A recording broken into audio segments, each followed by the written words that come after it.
الحمد لله وكفى وسلام على عباده الذين اصطفى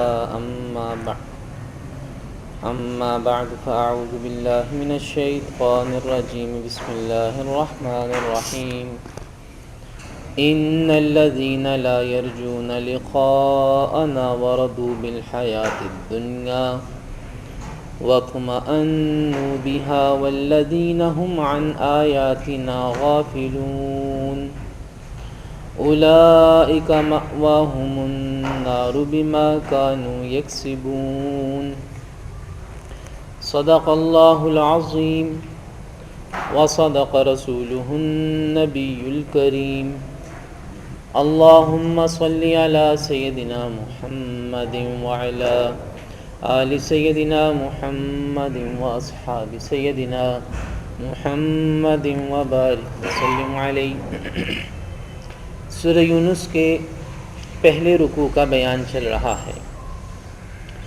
اس رکوع میں اللہ تعالیٰ نے جہاں اپنی قدرت کی چند نشانیاں بیان فرمائی ہیں، تو ساتھ ساتھ اللہ نے اس رکوع میں آخرت کے کچھ دلائل بھی بیان کیے ہیں کہ آخرت کی زندگی ہے، انسان مرنے کے بعد مٹی میں مٹی نہیں ہو جاتا، ختم اور فنا نہیں ہو جاتا، بلکہ اسے ایک دن دوبارہ اٹھایا جائے گا۔ اس دن دودھ کا دودھ اور پانی کا پانی ہوگا۔ نیک آدمی کو اس کی جزا ملے گی، صلہ ملے گا، اور بد انسان کو اس کے گناہوں کی سزا ملے گی۔ یہ جو عقیدہ آخرت ہے، یہ قرآن مجید میں، احادیث میں اور تمام آسمانی کتابوں میں تفصیل سے بیان کیا گیا۔ عقیدہ آخرت، مرنے کے بعد دوبارہ اٹھایا جانا اور حساب و کتاب کا ہونا۔ اللہ تعالیٰ نے اس رکوع میں اس عقیدے کے عقلی دلائل بیان فرمائے ہیں۔ عقلی دلائل کہ عقل کا تقاضا بھی یہ ہے کہ ایک ایسا میدان سجنا چاہیے جہاں انصاف ہو، یعنی ایک ایسی عدالت جس عدالت میں حقیقی انصاف ملے۔ دنیا کی عدالت کسی کو بھی حقیقی انصاف نہیں دے سکتی۔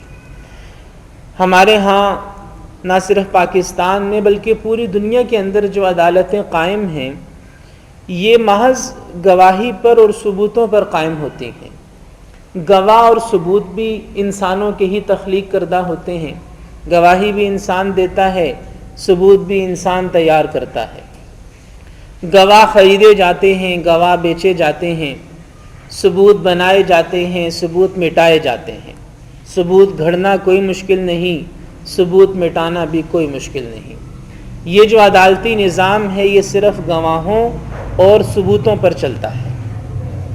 تو پہلی بات تو یہ ہے کہ پوری دنیا کی انسانوں کی بنائی ہوئی عدالت اول تو صحیح نتیجے پر پہنچ نہیں سکتی۔ ملزم کو ملزم ثابت کرنا اور بے قصور کو بے قصور ثابت کرنا، پہلی بات تو یہ ہے کہ اس کا امکان یقینی نہیں ہے۔ یہ یقینی نہیں ہے کہ ملزم ملزم ثابت ہوگا اور بے قصور ثابت ہوگا، یہ ضروری نہیں ہے۔ کئی ملزم دندناتے پھر رہے ہیں اور کئی بے قصور پھانسی کے پھندوں پہ چڑھ چکے ہیں۔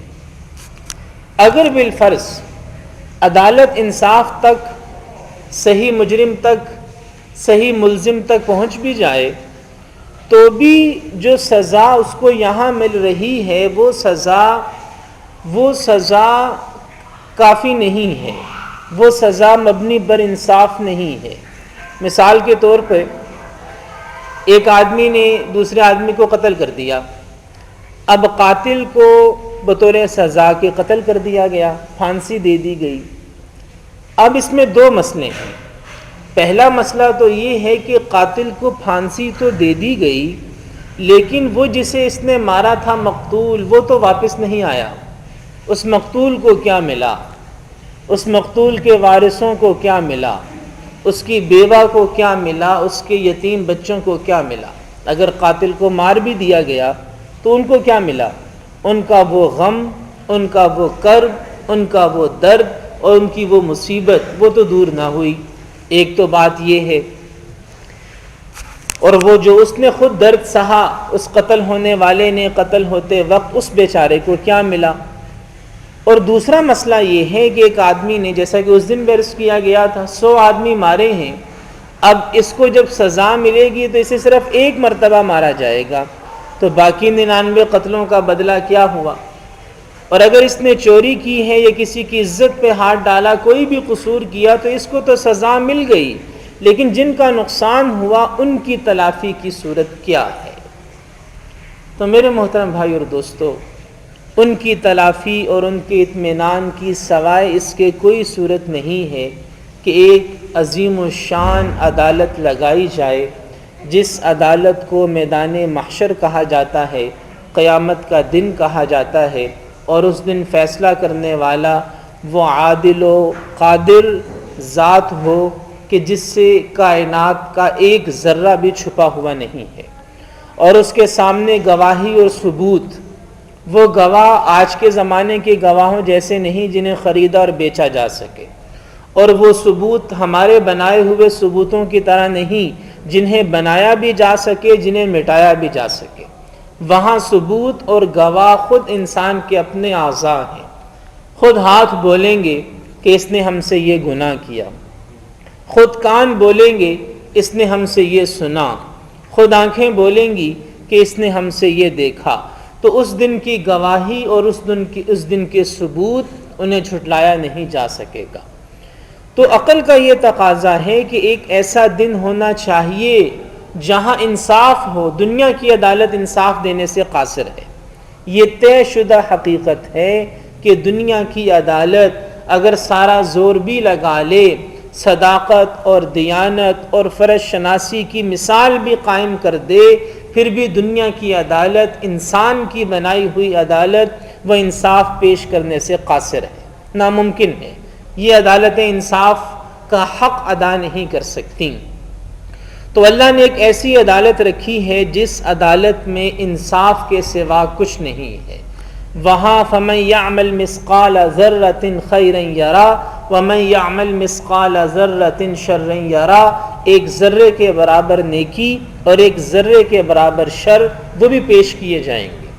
نہ کوئی چھوٹی نیکی چھپ سکتی ہے اور نہ کوئی چھوٹا گناہ چھپ سکتا ہے، نہ کوئی چھوٹی بھلائی چھپ سکتی ہے، نہ کوئی چھوٹا جرم چھپ سکتا ہے، ہر چیز سامنے پیش کی جائے گی۔